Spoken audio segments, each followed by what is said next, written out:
Hello everyone, I'm Luke Flywalker and I would like to welcome you to This Week in RFL of SL. Thank you for tuning in to this pilot episode. Today we will take a look at 3 RFL fundraising events which were held last week in Second Life. My purpose in presenting these videos is to document RFL fundraising activities in hopes that it will be used as a training tool for future teams, as well as informing the community what is going on. Please understand that it will not be possible for me to video every event, but I will pick events off of the RFL of SL events page. If you would like to submit a video of your event, I will consider them for inclusion in a future issue. All submissions must be high definition and complete with an audio or text narration and 3 to 5 minutes in length. So, let's go on to issue 1. In this issue, I featured fundraising events from 3 teams. First, I visited the Sail for Life team's Rainforest Masked Ball. Afterwards, I talked with Team Captain Delight about the event. Here's what she had to say. The idea behind the Rainforest Ball kind of goes back to how I envision to modify the structure and reorganize Sail for Life. And what I mean by that is Sail for Life has a very rich history in Relay for Life of Second Life. We have done Relay since it started.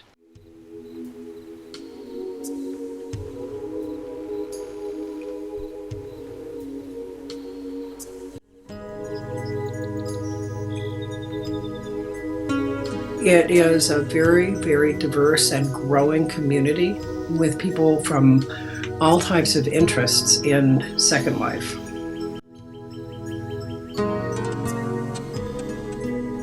So when you stop your boat, when you land your plane, the communities in different areas are very different. So bringing that kind of diversity together and trying to get people to work together is so different from most Relay for Life teams.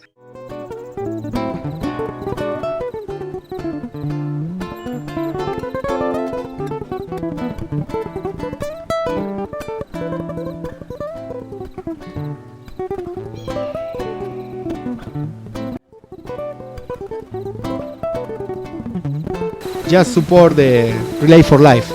Yes, that's why we are here.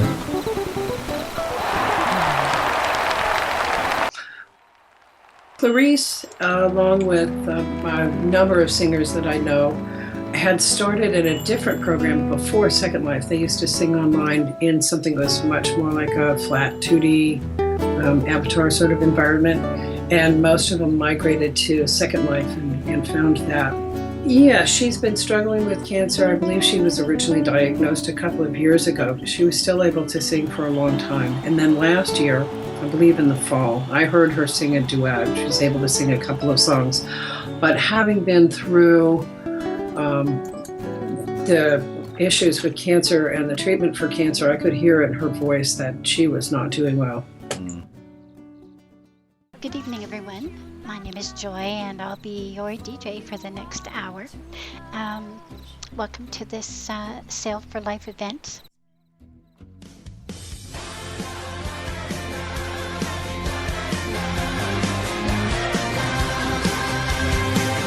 Could you be a teenage idol?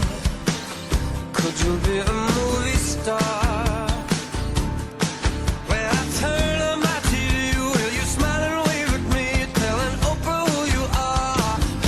You want to be a rock star with blue-eyed bunnies in your bed.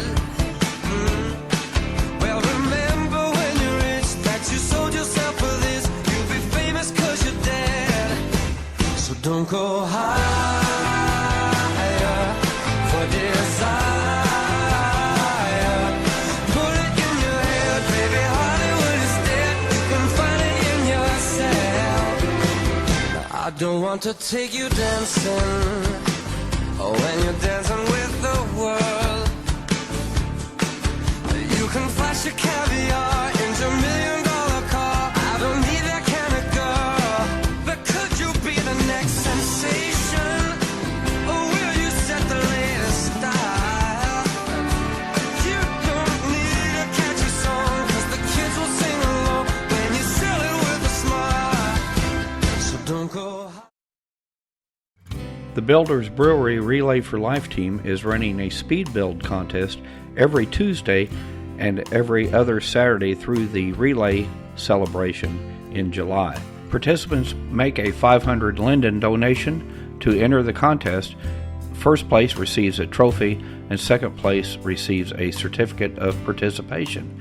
This is an awesome event and I really enjoyed it. I want to go back and watch it again. So please consider going and watching the event or participating, and make sure that you make a nice donation to this great team as they move forward with their 2016 fundraising efforts.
Next up, we have the Hope Survivor and Caregivers Photography Exhibition, and I spoke with Delight, and she gave us some very helpful information about this exhibit.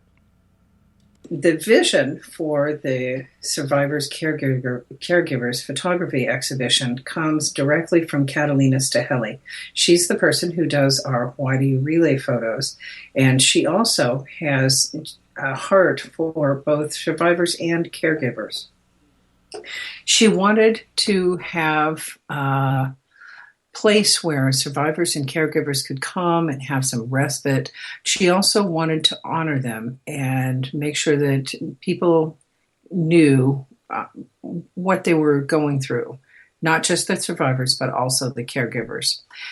So her team is A Stand for Hope. She's the captain. This is their first year as a team. She's been relaying for a while, and she's a fabulous event organizer. I let A Stand for Hope group use a quarter sim parcel on my land, and I was there one day at one of their meetings when they were talking about we don't have any place to put the photography exhibition. And so I said, well, you can put it on the other quarter sim parcel that I have here and just leave it up for the rest of Relay, because it isn't really just one team's, it's her vision. And she and another person on her team made the build, and she made it come together. But she has made it very, very, very inclusive. Every alcove has a kiosk, and that kiosk is set to the team of the survivor or caregiver. So, yes, it's sponsored by A Stand for Hope, and to a certain extent by me, and I'm the captain of Sail for Life. I facilitated it happening. She had the vision and brought it about. But really, if you go through there and were to donate to every kiosk, you'd be donating to over 20 different teams. So it isn't just a one-team thing. Part of her vision was to get photographers involved in Relay for Life, a Second Life. Good photographers, generally speaking, have not been part of that. Either they weren't aware of it or they didn't feel included. So that's been part of her vision for her team, is to bring in the fashion world and the music world and the photography world. And she's done that excellently with the fashion world and the photography world. I don't know about the musicians. She had a fantastic event with them, but she is very, very, very good at conceptualizing an idea and then going out throughout Second Life and getting it. So she got some of the best photographers around Second Life, paired up one photographer with one either caregiver or survivor to take their photos. Those are the photos that you see around. And some of the photos, at every alcove, there is at least one picture of the survivor or caregiver. There are two other photos. They might be a landscape that photographer did. They might be a photograph of the photographer, or they might all be about the survivor or caregiver. And that was up to the pair of the photographer and the survivor or caregiver. And then she got the photographers to participate in an auction, either auctioning off photography that they've already done or sitting with them. Some of them really, really hard to get, like a sitting with Skip Staheli, for example. I won landscape photographs by Wild Star Beaumont, and he's taking photographs of a place in Second Life that I really, really enjoy. So the overall credit for the exhibit goes to Catalina Staheli, and Melody Jigsaw was her builder, working with her to bring this vision to pass. It really, really is wonderful. And her goal is for it to honor survivors and caregivers and to be a place where people from all over the grid can come, learn more about Relay for Life, a Second Life, and learn more about, in a very personal way, why we relay. These are real people that you can meet in Second Life, and we relay because what we do makes a difference in their lives.